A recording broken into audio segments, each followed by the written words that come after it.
Assalamualaikum warahmatullahi wabarakatuh. Selamat pagi.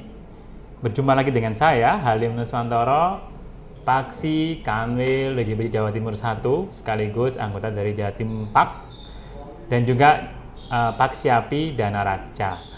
Pagi ini, kita kembali lagi dalam podcast Beriman, berbicara integritas itu menyenangkan.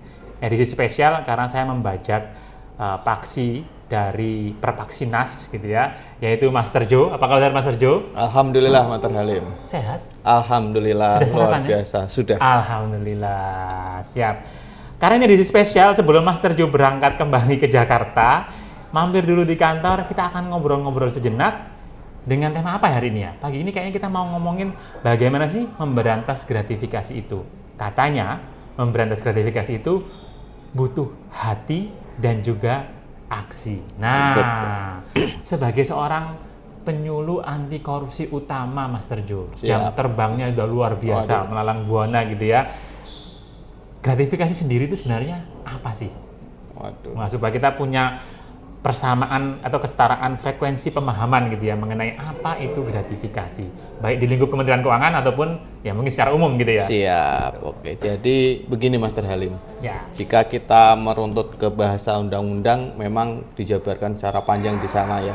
Kalau letterlek bahasa hukum, gratifikasi, bla bla bla bla itulah ada di undang-undangnya, ada di peraturan Komisi Pemberantasan Korupsi tentunya. Nah, namun yang perlu kita ingat bahwa gratifikasi itu adalah pemberian dalam bentuk apapun, baik itu barang, jasa, kalau di bahasa perpajakan ataupun di bidang akuntansi bisa jadi dalam bentuk natura kenikmatan, gitu ya, fasilitas, barang, nah seperti itu. Namun yang kalau kasih sayang gitu, itu gratifikasi nggak ya? Itu bisa kita kulik lebih dalam nanti. Nah, jadi pada intinya gratifikasi itu adalah pemberian yang dalam ada hubungannya dengan jabatannya, yang membuat seseorang penyelenggara negara ataupun pejabat negara ini membuat karena ada sesuatu itu tadi jadi berbelok, yang harusnya misalkan mengambil keputusan untuk menyetujui jadi tidak menyetujui, ataupun sebaliknya yang harusnya ditolak jadi wah karena ada sesuatunya itu tadi jadi berubah keputusan yang mempengaruhi keputusan itu. Tentunya kalau kita berbicara gratifikasi sangat lekat nih, ibarat dua sejoli. Gratifikasi itu ada temennya, teman akrab, teman ikrip gitu ya, teman yang menjadi pendampingnya, yaitu benturan kepentingan. Nah, mungkin ini bisa jadi tema selanjutnya di Beriman ataupun sebagainya gitu ya, di giat-giat paksi. Seperti itu. Jadi kalau kembali lagi mengenai gratifikasi, ngomongin tadi ada benturan kepentingan, melakukan dan tidak melakukan sesuatu di PP 94 kalau nggak salah ya, mengenai disiplin pegawai, semua hal itu pasti dikaitkan dengan masalah kewenangan atau jabatan gitu. Ya. Tapi bisa jadi ya, benturan kepentingan itu kan tidak harus penyalahgunaan wewenang. Tapi mungkin mengapa sih benturan kepentingan ini menjadi hal yang sangat penting, Master Jo, kalau kita ngomongin gratifikasi? Siap. Jadi kalau saya jadi teringat sebuah filosofi, gratifikasi itu akar dari korupsi. Korupsi. Nah, namun sebenarnya kalau kita lihat dulu, sebelum ke korupsi gitu ya, dari gratifikasi itu pasti akan ada benturan kepentingan. Kalau kita bicara lagi, gratifikasi sama benturan kepentingan ini mana yang lebih dulu? Itu seakan-akan kita berbicara seperti membandingkan telur sama ayam. Ini duluan mana itu? Duluan sapi katanya malahnya. Tergantung jadi, belinya di mana gitu. Nah, jadi apakah ada benturan kepentingan dulu baru memberi gratifikasi, atau karena gratifikasi itu ada benturan kepentingan jadi membentuk benturan kepentingan? Betul. Nah, ini yang perlu kita waspadai sebetulnya. Dari barang yang mungkin sekecil apapun itu kita juga harus waspada. Nah, ini kenapa gratifikasi itu harus kita hindari agar tidak terjadi benturan kepentingan, gitu ya. Dan ketika di sisi kita di Kementerian Keuangan, di internal Kementerian Keuangan pun sudah diatur juga di sana, di keputusan Menteri Keuangan terkait benturan kepentingan tadi. Ada deklarasi Dan ini juga untuk rekan-rekan ASN di seluruh Indonesia sudah ada permenpannya juga ya terkait penanganan benturan kepentingan. Utamanya adalah di sisi deklarasi. Kita harus mendeklarasikan posisi kita sebagai apa, saudara kita, orang tua kita punya jabatan di mana, pekerjaannya di mana, kakak, adik, saudara kita, saudara kandung, saudaranya istri atau suami kita, dan mungkin anak kita. Ini ada sisi-sisi titik-titik mana yang bisa menjadi benturan kepentingan. Walaupun tidak cukup di deklarasi. Harus ada tindak lanjut atau implementasi juga dari instansi atau unit kerjanya. Kalau sudah tahu, Pak A sama si Bu B, gitu kan, ini ada benturan kepentingan. Misalkan seorang auditor, Pak A ini auditor, Ibu B ini ternyata sepupunya dari Pak A ini dapat penugasan untuk mengaudit perusahaannya misalkan. Nah, ini yang dipentingkan lagi adalah implementasi dan tindak lanjut dari unit kerjanya untuk menghindari si auditor ini mendapatkan penugasan pemeriksaan di sana untuk agar tidak terjadi benturan kepentingan itu tadi. Berarti kalau ngomongin itu, kita kembali lagi masalah hati gitu ya? Siap, berarti masalah hati. Kesadaran mengenai apa ada tidaknya benturan kepentingan tersebut, maka berasal dari hati kita. Betul. Kalau emang kita merasa saya ada benturan kepentingan dan kemungkinan ini bisa mengerucut ke gratifikasi, maka seyogianya kita yang harus menyampaikan gitu ya. Siap. Ini nggak pas. Saya harus karena di sini di Surabaya berarti se-Surabaya gitu ya. Iya. Tadi kan se-Jogjanya di Jogja gitu ya. Iya juga ya, Mas. Ya, kembali ke hati, betul. Iya, betul. Karena ada cerita dulu mungkin ya. Dulu kalau Master Halim sebelum mendapatkan calon istrinya mengunjungi calon mertua ini ngasih apa, Master? Oh, saya nggak ngasih apa-apa. Ngasih martabak? Oh, enggak. Ngasih mobil? Saya cuma mungkin ngajakin main catur. Nah, itu sebetulnya ngasih kenikmatan. Nah, sebagai contoh seperti itu kan. Ada cerita juga mungkin karena dibawain martabak setiap ke tempat calon mertua, jadinya calon mertuanya ini kan jadi ada benturan kepentingan. Karena cintanya seharga martabak. Ini yang perlu kita jagain juga. Karena kan betul, ngomongin cinta seharga martabak. Berarti kalau kita ngomongin kembali ke hati ya, Mas Terjo. Betul. Gratifikasi itu akhirnya mungkin kalau kita ngomongin hati, maka kita ngomongin harga diri. Betul. Ketika kita sudah menerima gratifikasi, sangat mungkin ya kemudian harga diri kita terbeli, martabat kita terbeli, sehingga benturan kepentingan itu menjadi penyalahgunaan wewenang. Betul. Gitu ya, Mas Terjo? Ya, yang berbahaya itu sebetulnya di sisi penyalahgunaan wewenangnya. Oke. Gratifikasi netral tidak? Netral. Benturan kepentingan netral tidak? Netral sebetulnya benturan kepentingan. Tidak mungkin kita tidak terjadi benturan kepentingan. Nah, cuman bagaimana kita memanage, kita memaintain agar benturan kepentingan maupun gratifikasi ini tidak menyelimuti diri kita, tidak menyelimuti hati kita. Nah, ini dengan sikap. Selain hati kan ada juga sikap gitu ya. Aksi kita. Nah, banyak mungkin tokoh bangsa ataupun tokoh-tokoh panutan kita yang sudah memberikan contoh. Kita ingat mungkin fungsi pimpinan sendiri ada tone of the top, terus ada walk the talk, dan juga role model. Kita bisa mengambil contoh misalkan ketika dulu sosok sederhana Mr. Clean gitu ya, Pak Mari Muhammad gitu ya, yang dulu Dirjen Pajak dan juga mantan Menteri Keuangan gitu ya. Bapak ini ketika dinas ke unit vertikalnya selalu mengajak istrinya.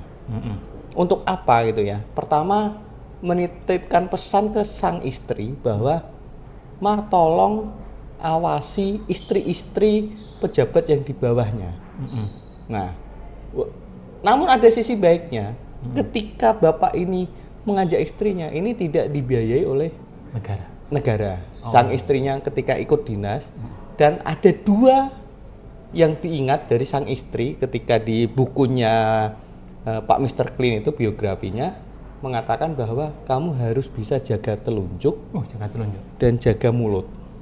Karena sakti ini. Ya. Kalau pejabatnya nunjuk, jadinya sakti ya? Bisa jadi ketika kita dinas dengan ibu pejabat yang di bawahnya dianggapnya ibu ini pengen dibelikan itu, misalkan ada tas merek terbaru gitu kan, ditunjuk, kita ke sana bagus, kita ke sana, nah pulang-pulang langsung udah disiapin kan gitu ya, jaga telunjuk dan juga jaga mulut. Nah ini juga tentunya rekan-rekan kita yang sebagai auditor, pemeriksa ini sangat mengena sekali nih, jaga telunjuk dan jaga mulut. Kenapa? Dengan auditi kita juga harus jaga telunjuk kita gitu ya. Terus jaga mulut kita, jangan membahas misalkan mobil keluaran terbaru atau apa. Nah ini betul-betul menjadi contoh gitu ya, menjadi contoh bagaimana kita bisa berbuat sesederhana ini. Ada cerita menarik juga kalau bahas kesederhanaan Pak Mari Muhammad. Ketika akan menerima penghargaan bintang Mahaputra di Istana Negara, Pak Mari Muhammad itu malah ditolak. Ditolak maksudnya? Nggak dikasih? Ditolak masuk. Karena masuk ke area Istana Negara. Karena beliau hanya menaiki mobil kijang yang lama, mobil butut. Dikiranya tidak pejabat. Terus padahal Menteri Keuangan. Menteri Keuangan apa masih Dirjen Pajak ya waktu itu gitu. Nah, seperti itu. Jadi ini sosok kesederhanaan dan mungkin ini yang masih kita tidak banyak jumpai.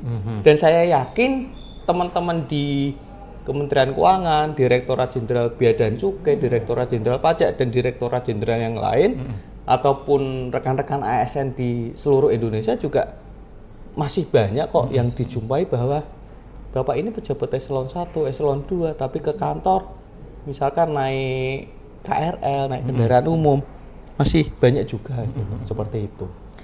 Menarik ini. Saya jadi ingat ketika saya studi di Australia, bahkan sekelas dekan saya pun, saya ketemu sedang naik tram bareng saya. Bagaimana kalau dilihat mungkin Australia salah satu negara maju gitu ya, disparitas atau kesenjangan gitu ya antara yang memiliki profesi luar biasa dengan profesi yang biasa-biasa aja, yaitu hampir tidak ada gitu, karena semua orang merasa mereka memiliki hak yang sama. Mereka ya melakukan atau hidup dengan gaya hidup sesuai dengan penghasilan mereka. Gitu. Nah contoh Pak Mari tadi saya sepakat tadi, salah satu bentuk aksi tadi selain jaga hati gitu ya, kita ngomongin aksi berarti jaga telunjuk, jaga mulut. Iya. Betul. Karena itu sensitif bagi seorang pejabat, bisa jadi menjadi kode gitu. Betul. Ya. Nah ini juga hal yang sederhana ya, kita nggak perlu yang gimana-gimana. Betul. Tapi memastikan bahwa itu kita lakukan. Betul. Dan bayangin kalau seorang Menteri Keuangan saja waktu di Jamin itu atau di Dirjen Pajak waktu itu ya, memakai mobil seperti itu, harusnya yang di bawahnya kalau pakai yang bermewah-mewahan pasti akan sungkan gitu ya. Betul sekali. Jadi menjadi seorang pejabat itu tidak harus bergaya hidup mewah gitu ya. Betul. Nah, sepakat saya Mas Terjo. Ada cerita lain nggak? Itu kita inline dengan sebuah anekdot ya. Apa itu? Ikan busuk itu mulai dari kepalanya. Oh, ikan busuk mulai dari kepalanya. Gitu ya. Jadi inilah kenapa fungsi pimpinan harus betul-betul menerapkan sesuai dengan contohnya. Masih dengan cerita Pak Mari Muhammad gitu ya. Kalau tokoh lain mungkin banyak. Pak Mari Muhammad itu bahkan memarahi sopirnya. Gara-garanya sang sopir menjemput anaknya yang pulang sekolah. Luar biasa ya. Menggunakan mobil dinas. Oke. Ini contoh yang luar biasa itu. Sampai segitunya itu loh, sopirnya dimarahin gara-gara jemput anaknya kan gitu ya. Nah, ini contoh juga yang sosok paling sederhana. Dan ada juga cerita terkait parsel lebaran juga. Pak Mari Muhammad ini selalu mengembalikan parsel lebaran yang diberikan oleh pihak manapun. Nah, kecuali mungkin makanan. Barangkali waktu itu belum ada KPK juga ya. Namun secara hati Pak Mari Muhammad ini tidak menerima dalam bentuk makanannya itu. Selalu dia distribusikan ke yatim piatu dan jompo, dan malah ditambah. Karena kadang kan isinya hanya kue, sementara para fakir miskin dan anak yatim ini kan tidak butuh kue itu mungkin. Yang dibutuhkan adalah beras, minyak, sembako. Malah ditambah. Ada cerita ada pemberian buku kepada Pak Mari Muhammad, itu pun ditolak. Ditolak, suruh mengembalikan. Itu hanya sebuah buku. Ternyata usut punya usut, ditelepon. Ternyata itu ada dari rekannya yang menulis buku untuk pemberian ke Pak Mari Muhammad sebagai bentuk apresiasi dia sudah menulis buku dan meminta Pak Mari Muhammad ini membacanya. Terus akhirnya ya sudah, karena tahu tidak ada hubungan timbal balik, tidak ada benturan kepentingan, langsung kirim lagi. Membahas benturan kepentingan ini banyak sekali. Ada lagi contoh Pak Safrudin dengan kebijakan senetering ya, pemotongan mata uang. Beliau itu dimarahi istrinya karena mengeluarkan kebijakan negara tanpa bilang ke istrinya. Sangar. Wah, loh Pak, kok nggak bilang-bilang kalau hari ini mau senetering? Waktu itu dipotong setengah ya, senetering ya, dipotong setengahnya. Kok nggak bilang-bilang kalau mau ngeluarin? Tahu kalau bilang-bilang kan nabung dulu gitu ya. Nah, insider information. Pak Safrudin bilang, ya kalau bilang-bilang ya nggak rahasia. Iya. Ini yang sangat-sangat harus kita jagain. Seringkali gitu ya. Seringkali kita udah tahu isu, ini cukai ini mau ditaikin tarifnya. Sedang ada kajian di pusat. Kita udah sepil tipis-tipis dulu kan. Nah, ini makanya kita juga harus jaga telunjuk kita. Jaga mulut kita. Kalau sekarang sih jaga telunjuk, jaga mulut, terutama di media sosial ya. Inline sekali kan gitu ya. Benar. Untuk sharing, caring before sharing. Gitu ya. Kita harus terus bagaimana kita bisa menjaga telunjuk. Kalau medsos itu jempol ya ternyata ya. Mungkin jarang yang pakai telunjuk. Kalau saya mungkin kadang-kadang pakai telunjuk gitu. Jadi jaga telunjuk, jaga mulut, plus jaga jempol kalau sekarang gitu ya. Kayak itu motor. Iya. Baik, Master, ini udah 20 menit kita ngobrol, nggak terasa gitu ya. Tapi ada beberapa hal yang menurut saya perlu kita simpulkan gitu ya. Jadi kalau kita ngomongin berantas gratifikasi itu butuh hati dan aksi, maka semua harus dimulai dari hati kita. Betul. Kalau kita tahu ada hal yang salah, ya kita hindari. Betul sekali. Ada benturan kepentingan, kita hindari. Betul. Gitu ya. Begitu ngomongin aksi tadi, kalau kita tahu ternyata jari kita ini sakti gitu ya, mulut kita ini sakti, ya kita hindari gitu ya Master ya. Sampai dengan tadi obrolan-obrolan bahwa seorang pemimpin atau seorang yang punya jabatan lebih tinggi itu harusnya menjadi teladan. Betul sekali. Menjadi role model dan kemudian ikan busuk dimulai dari kepalanya. Jadi kalau kepalanya ini tidak mau berubah, tidak bisa memberikan teladan, sudahlah kita nggak usah berharap jauh-jauh gitu ya. Tapi bukan berarti siapapun tidak boleh atau tidak memiliki power untuk memulai sebuah perubahan gitu ya. Tapi kalau misalnya kita memiliki jabatan, bisa jadi jabatan itu menuntut keteladanan yang lebih gitu ya, supaya bisa ditiru oleh anggota kita bahkan orang lain gitu ya. Betul. Ada sebuah ungkapan. Apa itu? Barang siapa dari kalian melihat kemungkaran gitu ya, ubahlah dengan tangannya. Ya. Kalau kita punya wewenang, kekuasaan, buat ND, buat keputusan, buat peraturan, bagaimana kita betul-betul bisa menegakkan integritas, menghindari benturan kepentingan. Betul. Apabila yang punya kewenangan dengan tangannya, dengan tanda tangannya. Iya, betul. Itu yang pertama. Amanah. Nah, kalau kita melihat, saya kan nggak punya wewenang, nggak punya kekuasaan, gimana? Apakah kita bisa mengubah itu gitu ya? Jika tidak bisa, ubahlah dengan lisannya. Gitu ya. Contohnya seperti hari ini dengan sosialisasi anti korupsi, bahkan mungkin tiap bulan ya kalau di Kementerian Keuangan diwajibkan setiap rapat pembinaan harus dimulai dengan integritas. Atau kalau di teman-teman Bea Cukai ada sikap dasar Bea Cukai, setiap apel yang selalu diulang-ulang gitu. Betul. Nah, ini jika tidak bisa, ubahlah dengan lisannya. Termasuk kita para penyuluh anti korupsi gitu ya. Ini kita mengubah keadaan Indonesia ini dengan lisan kita. Nah, namun dengan tangan udah kita lakukan, dengan lisan sudah. Jika tidak bisa gitu ya, ingkarilah dengan hatinya. Dan itu adalah selemah-lemahnya iman. Minimal kita bisa mendoakan. Iya, betul. Bapak itu kok kayak gitu. Udah kita berusaha kasih masukan belum? Sudah, kok belum juga? Ya sudah, kita ingkari dengan hati kita bahwa harusnya tidak seperti itu. Jadi intinya kita masih optimis. Indonesia ini bisa bersih dan bebas dari korupsi. Dan mungkin rasa-rasanya dengan melihat keadaan Indonesia ini mungkin kita skeptis gitu ya. Oh, Anda skeptis? Saya tidak. Iya, optimis itu selalu ada. Iya. Walaupun mungkin masyarakat umum melihat kita sudah berhamburan kondisi seperti ini kan gitu ya. Nah, apa yang perlu bisa kita perbuat gitu ya?